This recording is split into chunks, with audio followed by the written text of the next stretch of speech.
Tired of the everyday grind? Ever dream of a life of romantic adventure? Want to get away from it all? We offer you Escape.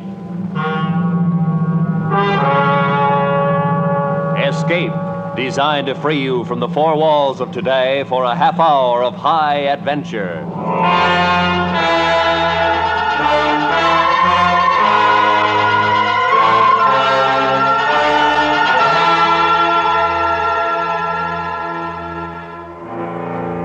You are high on the frozen slopes of a great mountain, terrified and caught in a blizzard, while the thing for which you've been hunting has suddenly become the hunter. And if it finds you, then for you and your companions, there can be no escape. So listen now as Escape brings you Anthony Ellis's exciting story, The Abominable Snowman.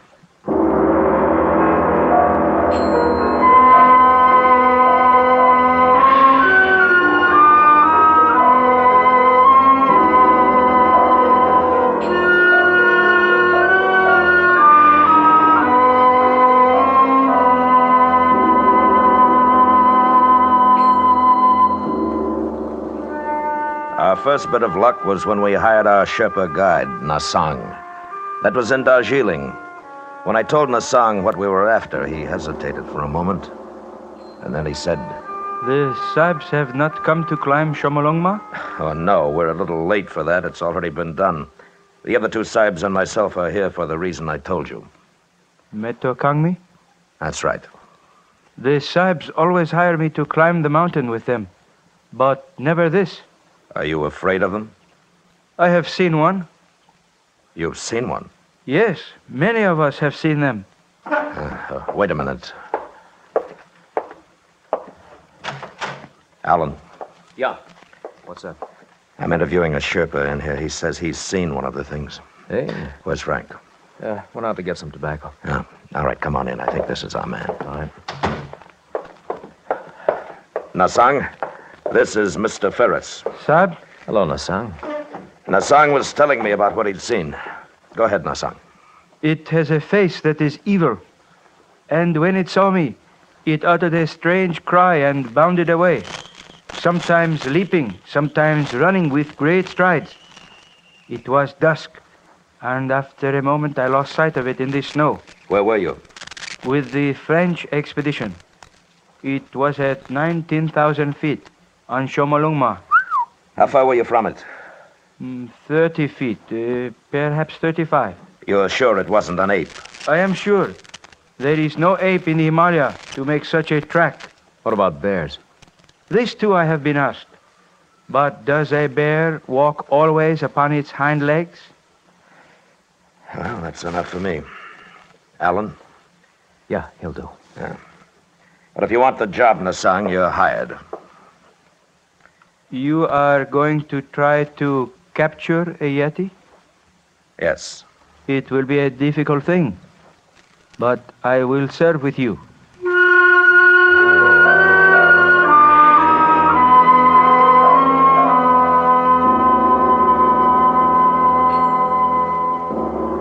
Yeti, Wild Man, Netokangmi, Abominable Snowman. That's the name the natives had for the things, and Alan Ferris, Frank Davis, and I were going to try to get one. We'd all done some climbing, but climbing was secondary here.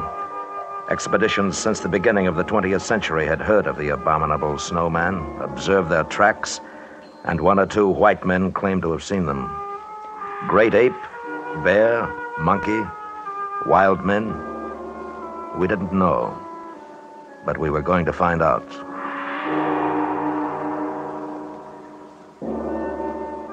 Four weeks later, we were in the Rongbuk Valley for our interview at the monastery with the Lama. The journey from our base had been uneventful, the weather was good, and our spirits were high. From the Lama's window, we could see the great peak of Everest in the distance. Why, gentlemen, do you desire to capture Metokangmi? Because, sir, we believe it will be an invaluable aid in our prehistoric research. That is, if these things are in any way human. And for this reason, then, you have formed the expedition? Yes. You are all familiar with climbing? Yes, we are. You would need to be. The Yeti move at high places, dangerous places, so my people tell me. Also, the monsoons are arriving in a short time. I understand that. Then do we have your permission to investigate in the valley and beyond? You have my permission. Oh, thank you. Appreciate it. There is one point, however. I must request that no wild animal or being in this valley be shot. Our religion does not allow it. We'll respect your wishes, sir. Now, may I ask you one more thing? Of course, my son. Do you believe in the existence of Metokangmi? I myself have never seen them, but I know that they live here, above the valley, on the goddess mother of the world. It is also true that at least 5, and possibly more, inhabit the upper Rongbuk and its glaciers. Thank you. Do you have porters? Our guide Nasang is hiring them now. Yeah. I trust that he meets with good fortune.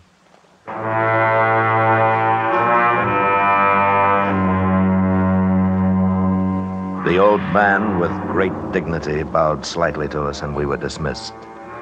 But I thought I saw the shadow of a smile on his lips as he turned away. And it wasn't long before I found out why. Nasang returned to us in our quarters, and his face warned of bad news. Sahib, I am unable to hire any porters. Why not? They know the purpose of the expedition. They will not go. Why? They are afraid. Of the Snowman? Yes, they live in peace with them. They wish no trouble. They are afraid. Well, all right. It'll be rough, but we can't waste time talking them into it. The monsoons will be coming in a couple of weeks. It's not the same as climbing Everest. We'll travel light, just the 4 of us, set up a base and start hunting. All right with you fellows? Yeah, sure. Nasang? I will go with you. I am not afraid. Good. Well, let's take a look at the map. Now, we'll each carry a capacity load. We should be able to make this point below the glacier in 2 days. That's 16,000 feet. And if our abominable snowmen are in the vicinity, we've got 2 weeks to find them. When do we start? Tomorrow. Good. Well, that's it. Paul? Yes, Frank. One thing. What do the natives mean when they say they don't want any trouble with the things? Superstition, probably. Oh, no, Sahib. It is not superstition. It is because the Yeti are cannibals. That is why the porters are afraid.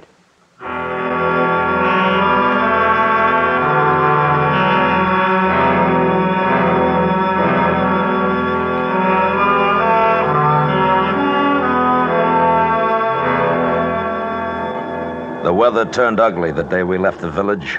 A cold Tibetan wind blew down from the west, and with our heavy packs, it took us much longer than we'd thought to arrive at the point just below the Rongbuk Glacier. We set up our camp and made ourselves as comfortable as we could. The next morning wasn't so bad. There was a heavy overcast, a promise of snow, and the peak of Everest looming over us was shrouded in clouds. The 4 of us sat in the tent looking at our charts and drinking hot tea.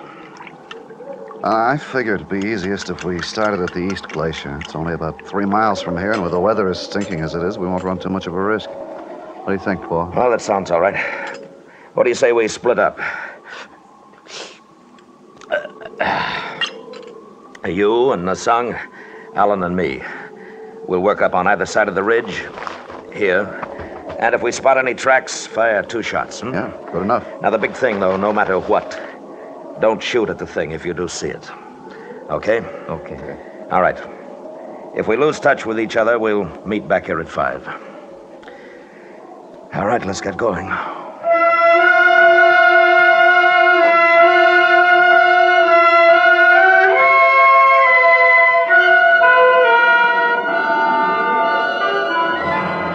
We'd left the base at 6 that morning, and the going was rough. Alan was pretty well shot by the time we got to the 17,000-foot mark. He was having a tough time breathing, and the wind had come up again. And with it, a fine, powdery snow that blinded and choked us.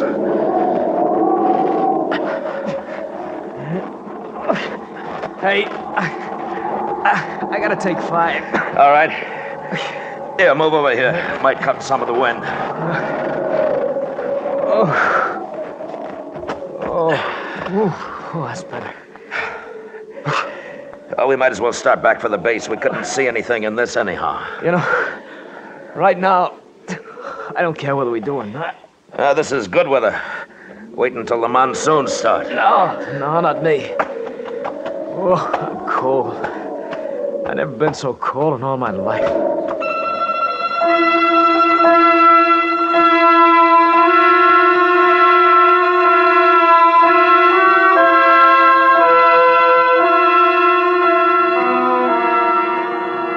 We stayed in the half shelter of an overhang for 10 minutes, and the wind was quieter and the snow had let up. I noticed that the tracks we'd made coming into the shelter were gone now, but we didn't have any worry finding our way back. I figured that Frank and Nassang had met pretty much the same thing on their side of the ridge, and we'd meet them at the base. So Alan and I picked ourselves up and started off. Boy, I thought I was in pretty good shape, but up here, boy, I'm nothing. Paul, I'm tired again. We'll just take it easy going down. You haven't got frostbite, have you? No, not yet, but What? the left there. Yeah, They're not our tracks, are they? not unless you took your boots off on the way up. Must have just passed by. It must have seen us. Yeah. Come on. We were looking at a set of tracks newly made in the fresh snow, and they'd passed so close to our shelter that the thing must have known we were there. They weren't the tracks of a bear or an ape, but more like a splay-footed, naked foot. The tracks of the abominable Snowman.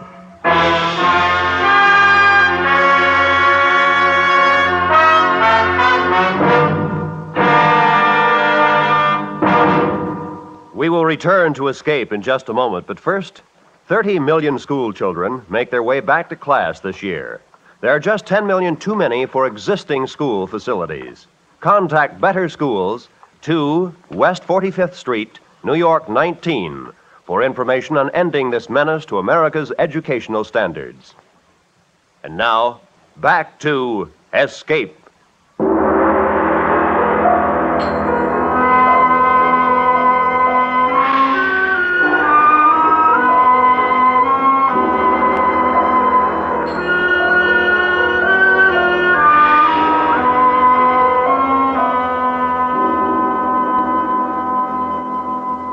We began to follow the tracks, and for a while, perhaps 150 yards, it was easy. And then the thing made a leftward traverse down a deep slope. We could see the prints clearly, angling with a sidestep, as sure-footed as a mountain goat, except that it was walking on 2 legs. This way, Paul. Take it easy, Alan. It's getting steeper. Boy, that thing sure can climb. Hold up. Alan. I think Hold it! And he dropped out of sight over the lip of the crevasse. We weren't roped together. I got as close as I dared to the edge. The loose snow crumbled away from my outstretched body, and I looked down into the blue-black darkness below, falling away into nothingness. He was gone, finished. All I could think of was the noise he'd made when he went over. Surprised, angry, then silence. The crevasse might have been 500 feet, or 5,000. Snow started to fall again. Big flakes this time and wet. I stood up, and across the gap 20 feet away, I saw the tracks of the thing, continuing on and away until they became lost in the blank whiteness of the glacier. It had jumped and landed still upright on the opposite side. I went back to the base, and an hour later, Frank and Nassang returned. I told them, and we were quiet for a long time. Then... Paul, are we going out again tomorrow? Why not? I just wanted to. We should go back. It is an omen. I tell you, he was going too fast. He didn't have a chance to see the crevasse. That's not an omen, it's bad sense. Metokangmi cannot be caught. We'll catch him. But there are only 3 of us. If we had a few more men... I tell you, the thing was so close that if we'd looked up at the right time, we'd have seen it. You think I'm going to give up now? Next time we'll get it. There was no chance to get Alan out, huh? No. You think if we went back... Listen, you think I don't want to? He's gone. I tried, but he's gone. Okay. Oh, okay. Wish that wind had let up. Maybe by morning. We'll try again tomorrow.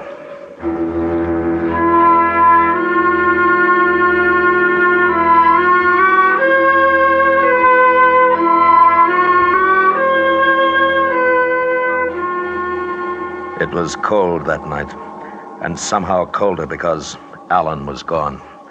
I heard Frank tossing around, and I knew he was thinking about a body, broken and lonely, lost somewhere in a deep and dark place. In the morning, the 3 of us packed our gear, camera, food. It was a light pack, and we started up again. This time to a crest above the ridge. It was tougher than it looked, and we weren't even halfway up before we had to rest. And as I looked to the west, I saw clouds boiling up. Not white, but somber, threatening. And below, the valley looked grim, ugly gray. And then the sun was gone. And we kept on going up. And then I had a strange feeling. It was nothing I could see, nothing I could hear, only a sensation of being watched, followed. Wait a minute. See something? No. I have felt it too, Sahib. Something following us? Yes. It is Metokangmi. How do you know?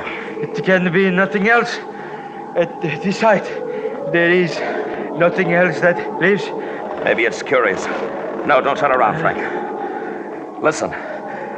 When we get up to the crest, you 2 flop down. Stay in sight of the slope here. What are you going to do? Move around the hump and watch. If it thinks we're all together, it may come close enough to give us a chance to get it. You better watch your step. It looks nasty. I will. Now, come on. It took us another 15 minutes to get up to the crest, and then Frank and Nasang hunched down to rest. They were in clear view of the slope we just ascended. I moved back out of sight and made my way toward the hump, which backed a long shelf on the north side of the crest. In a couple of minutes, I lost sight of them and of the slope. The wind had increased, and the clouds had spread now to become an iron gray canopy over the mountain. It was getting colder again. I don't think it took over 5 minutes to reach my lookout point. And when I did, I had a perfect view of the ground we'd covered.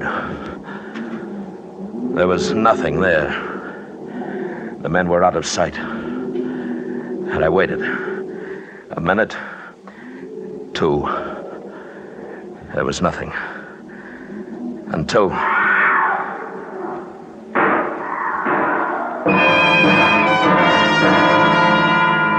It came, carried on the wind, a cry and then shots. I scrambled back to where I'd left them. And when I got there, Frank was lying on his back. And I couldn't look at what was left of his face. There were terrible deep rents in his clothing, and he was dead. Nasang lay huddled a few feet beyond, a gun in his hand. Sahib. What is it? What? Metokangmi. It came from behind us. Before I could draw the gun, it killed. Then it sprang at me. It is strong, Sahib, with the strength of 10 men. All right, can you sit up? My leg, it struck at me, my leg broken. I shot at it, but I missed. It jumped away and was gone. Okay. We'll have to figure out a way to get you down. We were 4 hours from camp, and with Nasang practically helpless, it could well be 4 days or never. I buried Frank where he was lying, then began to work down the slope. Nasang was in great pain. He half slid and crawled as best he could. That part of it wasn't too bad. Then we were at the bottom, and there was a ledge to climb. It took well over 2 hours to do that, and we still had 3 miles of difficult terrain to cover. The stops became more frequent. Sam, leave me here. Go back. No. My leg is frozen. There is no feeling anymore. I shall not live much longer. Don't be a fool. After a rest, you'll be able to go on. Soon the night comes. If we are both caught here, we both die. There will be snow, much snow. Leave me, Sam. No, we're going back together. Please, let me sleep. Let me sleep here. I cannot go on. You've got to, Nasang. No. No more. The ridge is only about a half mile. From there, it won't be too bad. No. No, let me stay. Nasang. Let me sleep. No. No, come on, Nasang. Come on, you're not going to sleep. Sam, You'll be Sam, all right. Behind you, Sam.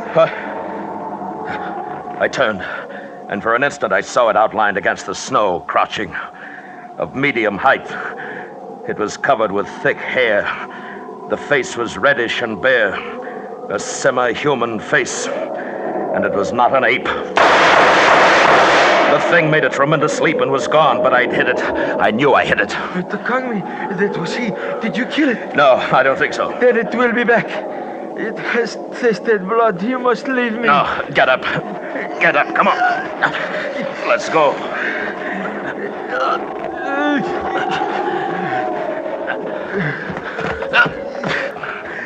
Nasang! I am very sorry, Sam. Will you ask the Lama to make a prayer for me? Sure. Sure I will, Nasang, but... Give my pay to my wife in Darjeeling. I'm sorry, Sam. I die. Nasang? Nasang?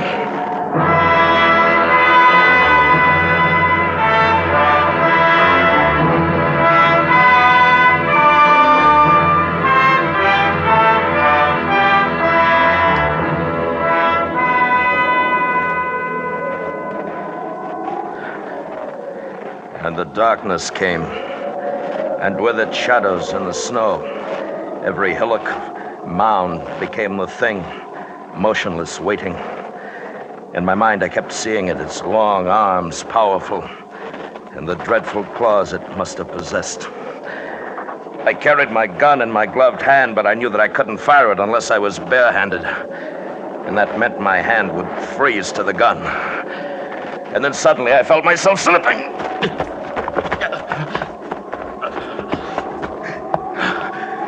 It was a short incline, but when I reached the bottom, the gun was gone. I'd lost it. I've got to find it. I've got to find it. And I saw a glint of metal in the snow 10 feet away. And at the same time, above me at the top of the bank, the thing. It stood swaying a little, looking down at me. I moved slowly, inched my way toward the gun. And as I drew closer, I kept my eyes looking up. But it didn't move, only stared down at me. And I thought I saw its little eyes glittering. And I thought, if the gun's frozen now, if it's frozen, it doesn't fire. And I was nearer to it, near enough to take off my glove. But that moment in which I'd have to bend to pick it up, that's when it would leap down at me, tear my throat out, tear, and... I had the gun, and I pulled the trigger.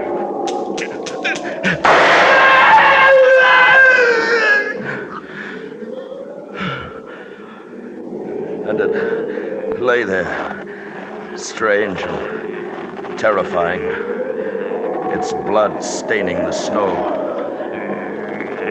And it looked at me.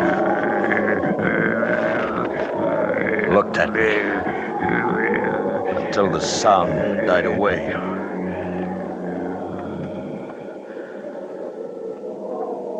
It was dead, but the eyes kept on staring. It must have been the shots that loosened the snow and ice on the ridge above. I heard the sound, and I ran. Run!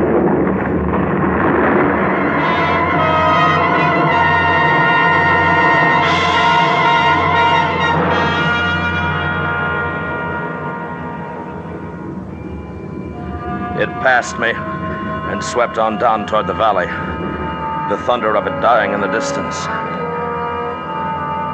And when I went back, there was nothing there.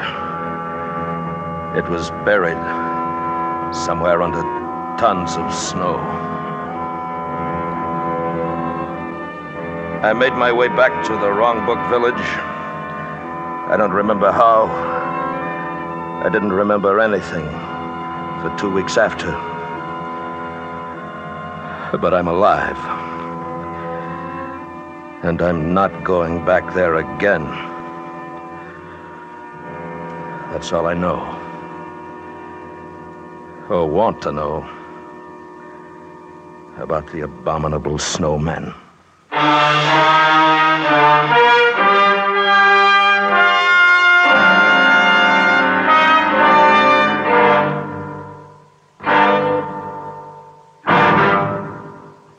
Escape has brought you The Abominable Snowman, written and directed by Anthony Ellis, starring William Conrad as Lane.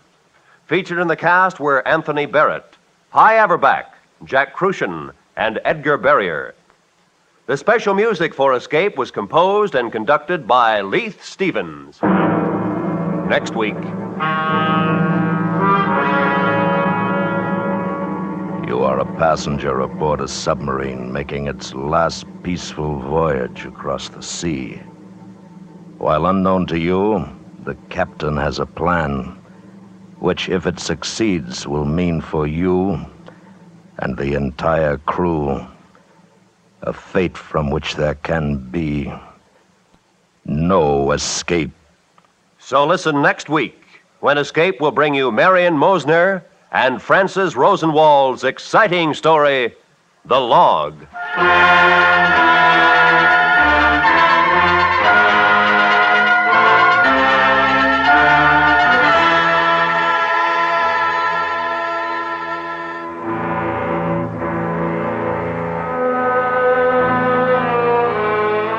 You're headed in the right direction. The station is right. The network is right, too. Check all timepieces and then check your local radio schedule. Let's have no slip-ups. Everybody wants to hear the Jack Benny Show right from the beginning when it returns to CBS Radio tonight. This is Roy Rowan speaking.